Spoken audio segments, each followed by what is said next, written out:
राजकारण हे सोयीनं बोलतात, भावकीचं राजकारण. आता इक्बाल सय्यद जे आम्ही महापौर केले ते माझी भावकी आहे का? गावंतर साहेबाला आम्ही एवढ्या मोठ्या म्हणजे थोड्या फरकानं हारले ते आमची भावकी होती का?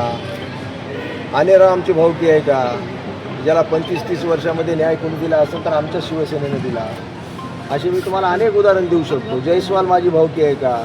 जिल्हा परिषद सदस्य झालेले. म्हणून सोयीचं वाक्य वापरायचं, सोयीचं राजकारण करायचं. काही लोकांना परभणीतल्या सवय लागली की स्वतःच्या सोयीप्रमाणे इतरांच्या तोंडामध्ये ते वाक्य घालायचे आणि ते वाक्य संपूर्ण शहरात, संपूर्ण जिल्ह्यामध्ये तेच खरं आहे असं पटवून देण्याचं काम करायचं. पण याच्या मागचं प्रवेश करण्याचं कारण काय? कुठलेही लोक आणायचे धरून त्यांचा प्रवेश करायचा. आता त्यांची पार्श्वभूमी काय, ज्यांचा प्रवेश केलेला आहे ते सुद्धा तुम्हाला सगळ्यांना माहीत असेल. आणि कशामुळे लोक ह्या पक्षात गेलेत हे सगळ्यांना माहिती. कालपासून काय पोस्ट फिरत होत्या ते तुम्हाला सगळ्यांना माहिती. पण ह्यांच्यावर मी काही बोलणार नाही. ह्यांना माझ्यावर टीका करण्याकारचं दुसरं काही नाही. म्हणून कुठं भावकीचं राजकारण, कुठला बाहेरचा, कुठला आतला, ह्याच कामामध्ये यांचं आयुष्य गेलेलं आहे. विकासाचं काम ह्यांनी एकसुद्धा मला दाखवावं, मी त्यांच्यावर डिबेट करायला तयार आहे. म्हणून खालीपिली या गोष्टी यांनी करू नयेत. परभणी चांगल्या प्रकारे आम्ही आमची पक्षबांधणी करतो आहे. आता हे आमचे वंदनीय बाळासाहेब ठाकरे यांचे जन्मशताब्दी वर्ष आहे. 23 जानेवारी 1926ला त्यांचा जन्म झाला होता. 2026ला त्यांचे 100 वर्ष पूर्ण होत आहेत.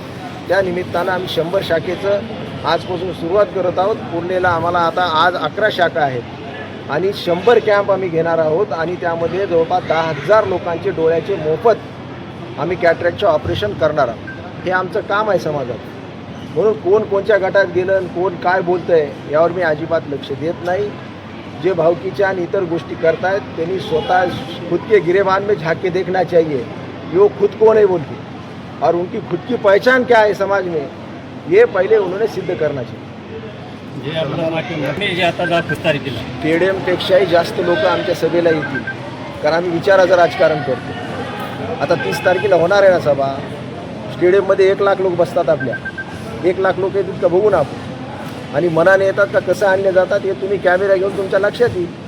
मनाने येणारे लोक आणि धरून आणणारे लोक याच्यामध्ये खूप फरक असतो. म्हणजे विचाराचं राजकारण आहे, हे संपत्तीचं राजकारण करत नाहीत आम्ही. येणाऱ्या काळात दूध का दूध पाणी का पाणी झाल्याशिवाय राहणार सुद्धा. उद्धव साहेबाच्या किती सभा झालेल्या तुम्हाला सगळ्यांना माहिती. गेल्या वेळेस खासदारकीच्या सभेला सुद्धा इतका पाऊस असताना सुद्धा संपूर्ण स्टेडियम बोर्डमध्ये इतक्या मोठ्या प्रमाणात वादळ सुटला असताना एक माणूससुद्धा सभेपासून हल्ला नव्हता. त्यावेळेस कुणी काय शब्द घेतल्या होत्या ते आता बोलायची गरज नाही.